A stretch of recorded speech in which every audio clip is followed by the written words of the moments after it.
Ayan. Okay, so before we continue to our second house, so let me just explain to you first those houses po. No? So those are the Casa Cagayan from Cagayan Valley. So it composed with 4 houses. Casa Cagayan 1, 2, 3, and 4. So those are the typical structure of the houses for ordinary Filipinos before. Because before po, stones, they were more expensive compared with wood.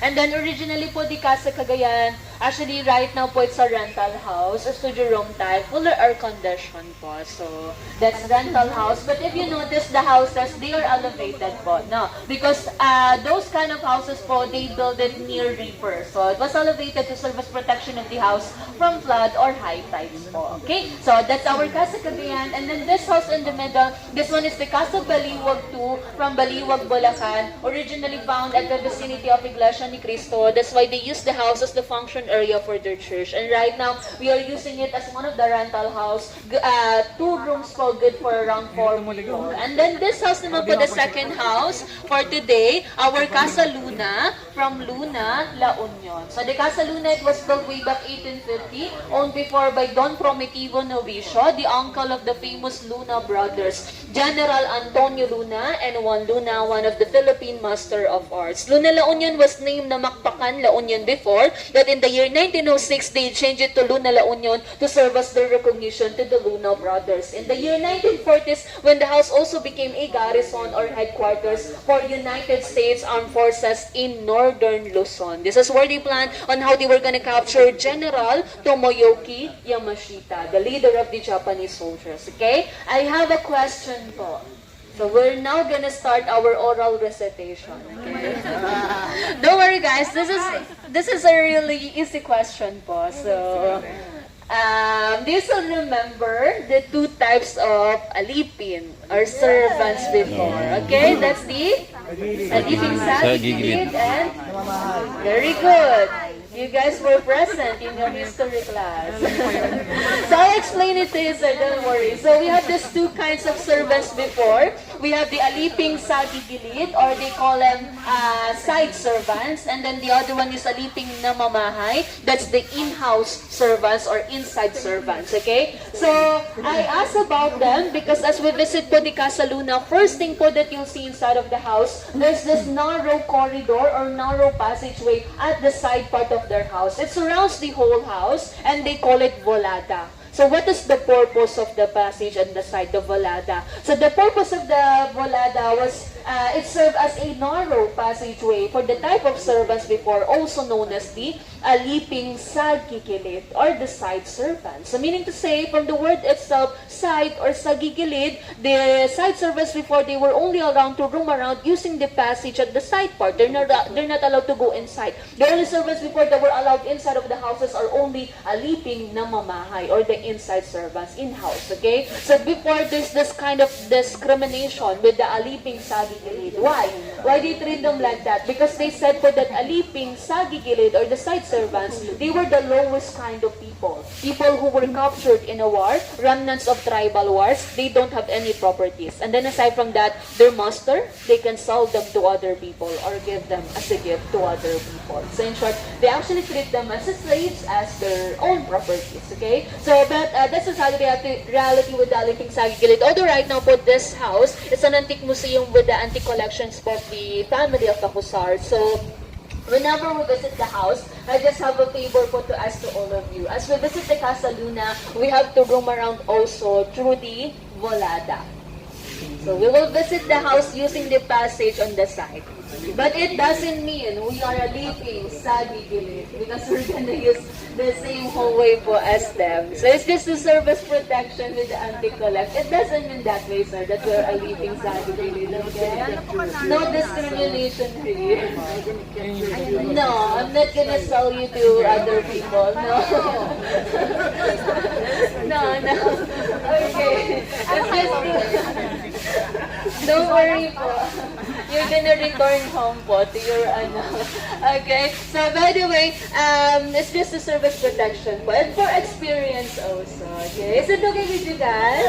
Yeah? Okay? So, before we continue to the second floor, I'll just have another trivia. So, if you notice, Haen and Luna, they have this balcony at the back part of their houses po. The back part of the houses po. But the first house earlier, the Lubao, it has a balcony in front of the house. So before po, we have these two kinds of balcony. We call the balcony in front, like Lubao, we call that veranda.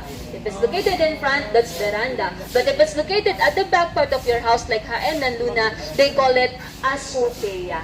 Okay? Azotea at the back, while veranda in front. Okay? Please remember that. So let's continue to the second part now.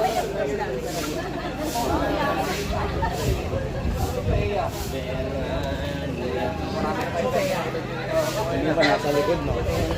Kadalanan, nagharap.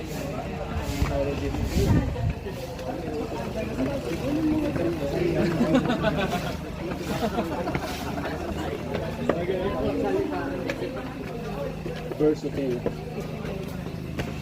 Oh, yes.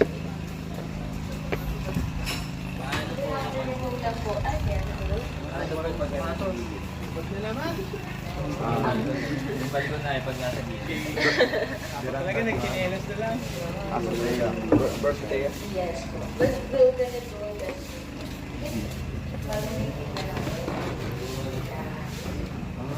Send it to Nora. Saan na yung ano pala? Dito tayo sa... Imagine they're only allowed in this part. Kasi the bed and pumasok inside. May kayo mga nasa palabas na ano eh, no? Yung patayin sa singkap si Barbara. Ito pala yun, sigit na... For them first. Same. And yung pinball hiding dito. Mga taga Manila lang. Hindi po, taga dito lang po. Taga dito lang po kami. Taga lang po. Kapit-bahay lang po. Taga ba lang po?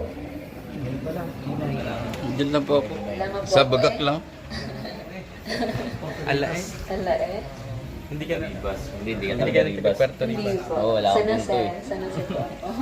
Ay, guys, sa sentro lang po kasi. Ayan. Okay, so everything po that you can see inside, most of the things that you can see inside po are part of the antique collection po of the Acuzar family. So the busts of some of the national heroes, the cabinets, the musical instruments, and then the furnitures inside, they're all part of the antique collection of them po. And then if you notice in this house, compared with Lubao, it has so many photos that are displayed po here, right? So because the photos that are displayed here are just random pictures from the old houses po that they collected po. So we don't know them anymore, but one thing po that you will notice that's common with the women from the pictures, most of the women in the photos, they're not smiling.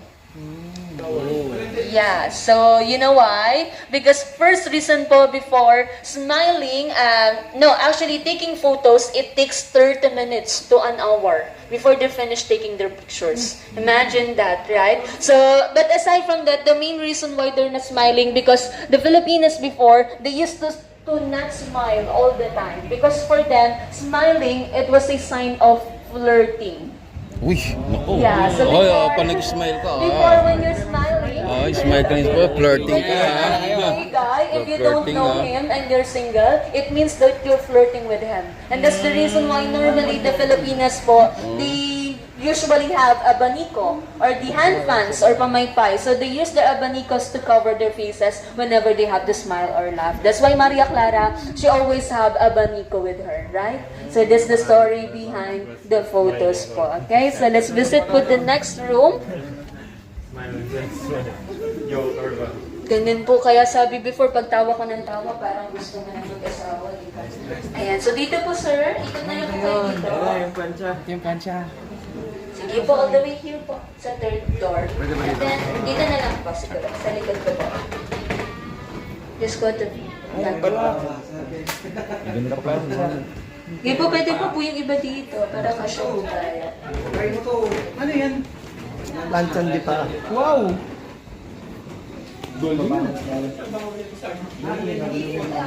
Hindi siya mainit, no? Pipilitin lang. Sige po, pasok po kayo dito, sir. Para kasya po tayo because the next one po, I'll demonstrate this one so that you can see it also po. No? Tao pa po. I think you guys can go here pa sa may second door. Huwag kang ngiti. Okay, this one. Do you guys have an idea what's this thing? No? Any guess po? Yeah, okay. That's why alam niya. Okay, this is the prinsa di ba? Clothes magal in English, also known as the foot press. So this is what they used to press their clothes before, to iron their clothes before. No, so this is the prinsa di ba? So I'm gonna show you today how they use this one. Okay, so first po, on the cylindrical wood, you need to wrap around the clothes here, all over here, okay? Then after that, you have to put this one back. Again, if you notice on the first wood, there's a hole. So you have to put your one foot on this hole and then the other one at the top of it. So you're like gonna balance here, just like surfing board or skateboard. Then you have to do it like this. Right. Okay, so once you do this po automatically, yes sir? Yeah, you just have to turn the cylindrical, this thing, yes. So, you have to do this. So, once you do this, automatically, this will create friction, right? So, friction will create the heat to flatten and to press your clothes. So, of course, the body weight of the person doing this, it also helps. But if you're gonna ask me, this one is actually hard. You need to have practice. I've been doing this for 2 years, okay? And then the most challenging part on this one is that it takes too long because for one cloth, it actually takes around 3 to 4 hours before you finish ironing one cloth. Yeah, so it's also serve as the exercise for them before. 2-in-1 purpose, okay? This is our prinsa, diba? Okay na pong pumasok na lukot ang damit, no? So we have the prinsa, diba? Then aside from this, we also have almario, that's for the pillows. We also have Underwood and Remington typewriter, the Maquinillas before. Those two are neither for bringing. And then we have here our luggage. This is an old luggage. Samsonite.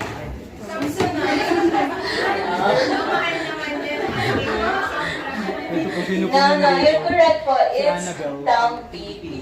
So this is the Tampipi. So this is where they put their clothes when they travel before. Of course, it's very small. So you can just put limited clothes only on this one. Around 2 to 3 dresses only. Okay? Yeah, and then, yes po. The lock for this is just a rope. They carry it this way, sometimes like this. And if it's hot, you can actually put it on your head. You can use it as an umbrella like this. Okay? This is our Tampipi. If you want, sir, you can bring this to the airport. As a hand carry. You know? Check the luggage. Okay, and then we also have our baul. And then under the bed po, what we normally have under our bed before. Yeah, we have our arinola. I thought you'll say momo or something. We have arinola. You know this one, sir? Chamber pot, yeah. It's very small. Filipino size, because we're small. Because we're small. Because before, our average height was only around 4 to 5 feet tall. That's why the bed is smaller if you compare it with the beds today, right? Okay. Filipino size. Okay, let's continue.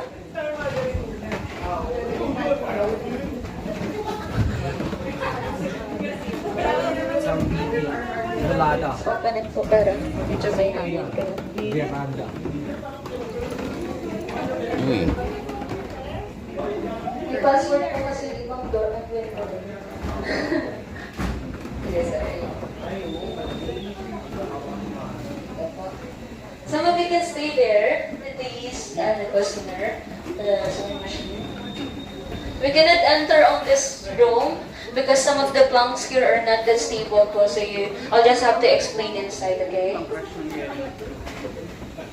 Okay, so in the next room we have the ice crushers. Okay, we have our ice crushes here. We use it for halo-halo before, if you still remember. This is an old oven. We have an old siren. We have this. This is for rice, grinder for rice. And then we have the machine gun, Japanese machine gun. We have a meat grinder as well. Then some jars, radios, projector, phonograph. There's an old coking can collection. There's an old camera. Yan po, Kodak camera. And then we have some weighing scale and then some coffee grinders as well. Rolling pins. And then on the other side, I'll show you the planchang diuling. Sige nga po, pasok na po kayo dito sa ano.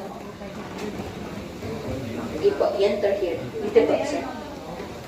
Okay, I'll show you the evolution of the planchang diuling or the charcoal irons, okay? So the first charcoal iron after the Prince de Dipa, it actually started po with this one.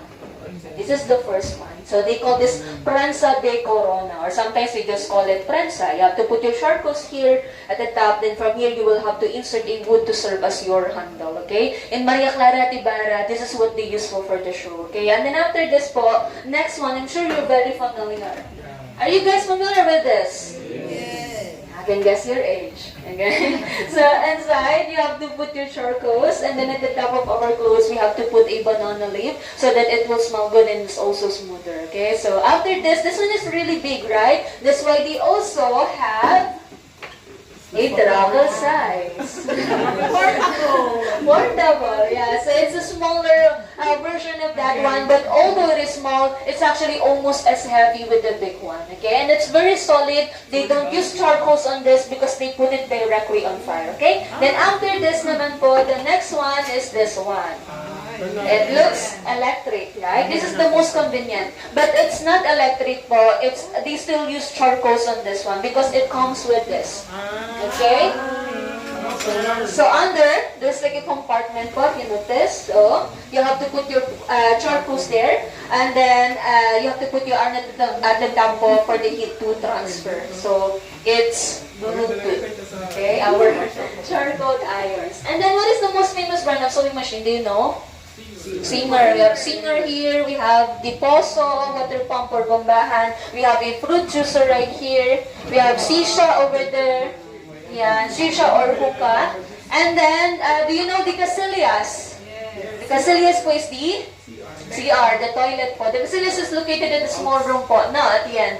So the son of Casillas, I'll explain it to you first before we go there. So it's latrine. So when you said latrine, it has holes and then they have to squat using the toilet, okay? Normally, they don't build it inside of the houses because it will smell bad inside. So you have to build it outside of your house, away from the house, but most of the time near river. So basically, the waste will go directly to the rivers. This way, the fish, especially the tilapia, it's very healthy, right? Organic. And then if your house, if your house are not near river, you just have to dig a hole. So in those holes, that's where your waste will go directly. But the only problem, which that's the normal practice before po, they dig holes. But the only problem po, they said that in other provinces in the Philippines before, in those holes, sometimes they also have their pigs. So the pigs before, it's also organic. It's the cycle of life, okay? But that was before. Don't worry, that was before. So if you can see, if you can actually see the Casillas po, it has two holes. So why is that? Because before po, there are some casillas that were designed that you can use it po by two persons at the same time. It's their bonding time. Yeah. So if you guys want to check out the casillas, that's over there. And you can go inside, you'll see an old bathtub. And then the exit po, that will be on that way. But we cannot use it anymore, okay? It's for viewing only.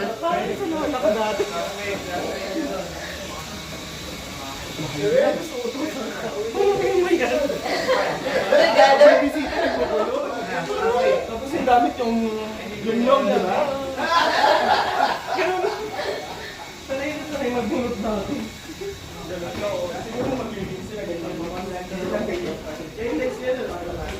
If you go inside, you'll see an old bathtub. Tapos mag-ano kang pala eh. Pagkanto, di ba? Hindi na maagin na mamatay.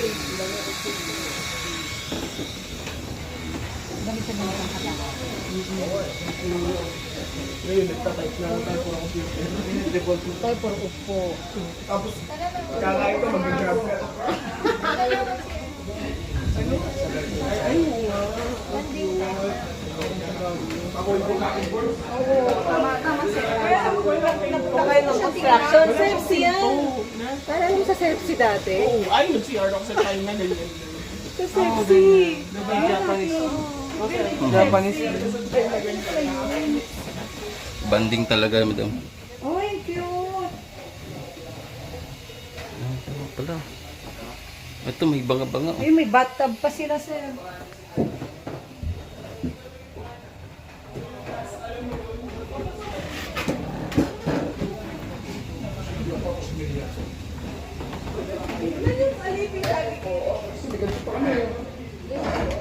Ilan yung aliping sa gilid dito nakagaliw? Kasi hindi naman sa akin. Mga housekeeping. Ano po yung nasa baba? Po, yung sa baba po office po. Tapos may ilang collection din. O kaya lang hindi siya pinapababaan po because of the stairs. Napaka-stiff po kasi ng stairs niya. So, delikado. Medyo sira kasi yun.